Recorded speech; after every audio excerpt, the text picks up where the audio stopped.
Teşkilat dizisinin yeni bölümünde neler olacak? Videomuza geçmeden önce kraliçe artık daha fazla kaçamasın diyenler videomuzu beğensin, sayımızı görelim.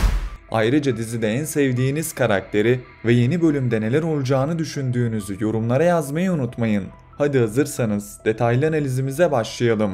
Geçtiğimiz bölüm tam anlamıyla nefes kesiciydi. Bir yandan Altay uzun uğraşların ardından kraliçe ile yüzleşmeyi başardı.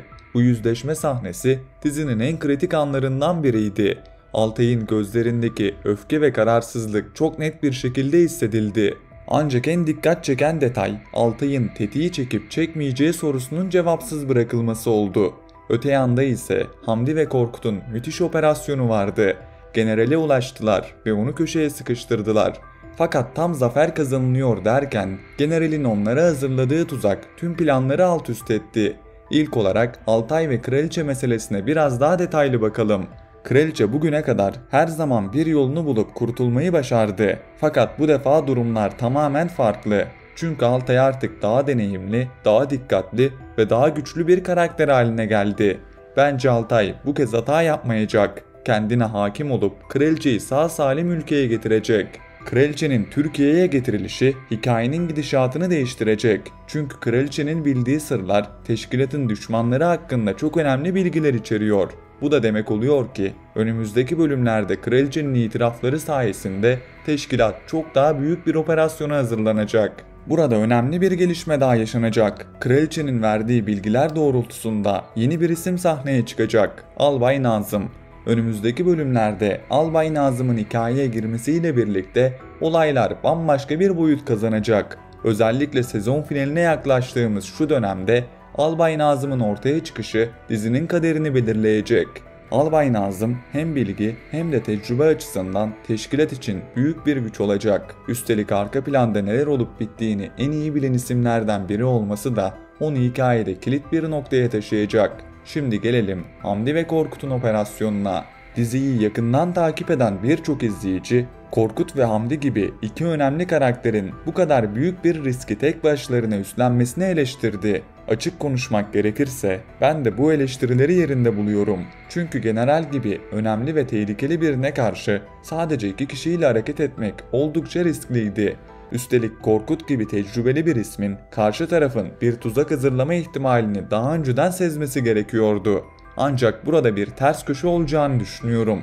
Bana kalırsa general ilk anda bir avantaj sağlayacak gibi görünse de sonuçta teşkilat zekası ve disipliniyle bu tuzağı bozacak. Yani Hamdi ve Korkut bu işten kurtulacak ve hatta generali de etkisiz hale getirme şansı doğacak. Aslında burada dikkat edilmesi gereken bir başka nokta daha var. General ve kraliçe gibi isimler sadece birer piyon. Asıl hedef arka planda ülkeye zarar vermeye çalışan daha büyük bir yapının deşifre edilmesi. İşte bu nedenle sezonun kalan bölümlerinde teşkilat ekibi çok daha büyük çaplı operasyonlara yönelecek. Kraliçe ve generalin verdiği bilgilerle birlikte bu karanlık yapıların köküne inmeye başlayacaklar. İzleyicilerden gelen yorumlardan biri de oldukça ilginç. Bazı izleyiciler kraliçe karşılığında Hamdi ve Korkut'un hayatlarının feda edilebileceğini düşünüyor. Ancak dizinin bugüne kadarki çizgisine baktığımızda teşkilatın böyle bir pazarlığa gireceğini düşünmüyorum. Teşkilat her zaman kendi insanını koruyan ve düşmanla asla masaya oturmayan bir yapı olarak gösterildi. Bu yüzden Korkut ve Hamdi'nin sonu kötü olmayacak. Aksine bir kahramanlık anı yaşanacak gibi duruyor. Şimdi de Neslihan konusuna geçelim. Neslihan karakterinin apar topar diziden ayrılması birçok izleyicide şaşkınlık yarattı. Bir mezar sahnesiyle karakterin veda ettirilmesi açıkçası hikayeye hiç yakışmadı. Çünkü Neslihan, zekası, liderlik vasıfları ve olaylara yaklaşım tarzıyla dizinin en önemli karakterlerinden biriydi. Bu nedenle Neslihan'ın gerçekten öldüğüne inanmıyorum. Benim tahminim Neslihan hayatta ve büyük ihtimalle başka bir kimlikle yeniden dizimize dönecek. Burada işin içine Albay Nazım da giriyor. Çünkü Albay Nazım'ın Neslihan'ın babası olması tüm bu gizemli planı daha anlamlı hale getiriyor. Muhtemelen Nazım Albay kızını korumak için onu gizli bir göreve aldı ve sahte bir ölüm düzenledi. Bu teori gerçekleşirse yeni sezonda Neslihan'ın çok daha güçlü ve stratejik bir şekilde geri döndüğünü göreceğiz. Özellikle Altay'ın bu dönüşe vereceği tepki ve teşkilat ekibinin Neslihan'ın yeni kimliğine alışma süreci dizide büyük kırılmalara yol açabilir. Sonuç olarak toparlarsak Altay kraliçeyi sağ salim Türkiye'ye getirecek. Kraliçenin itiraflarıyla yeni bir düşman ağı çözülecek. Albay Nazım hikayeye dahil olup teşkilata yeni bir güç katacak. Generalin kurduğu tuzak bozulacak ve büyük ihtimalle general de etkisiz hale getirilecek.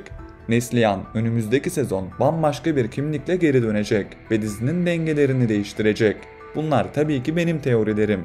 Elbette senaristler farklı sürprizler de hazırlamış olabilir. Ama gidişat bu yönde ilerlerse sezon finali gerçekten çok büyük ve unutulmaz bir bölüm olacak.